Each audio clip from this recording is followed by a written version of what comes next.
Recruiting Daily started the HRTX events to try to bring better recruiting to every recruiter we possibly could in every city. Because we have a structured curriculum, they'll be able to come to multiple events, not just come to one and feel like, oh, I learned everything. Bing does headshots, and headshots are different than faces. It's a different geometry.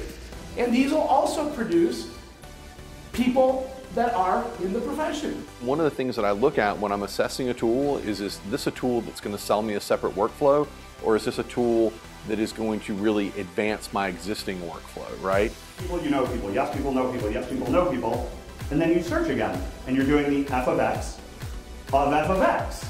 And guess what? You do that again, and guess what the next one is? F of x of f. That's it, guys, that's AI, congratulations. You know what that is now. So any data you can give it makes it better for it to be able to do that incremental search lookup.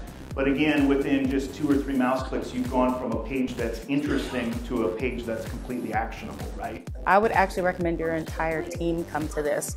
That's exactly what my organization did. We were engaged the whole entire time. The things that I learned today, I'm going to be able to use when I walk in the office tomorrow.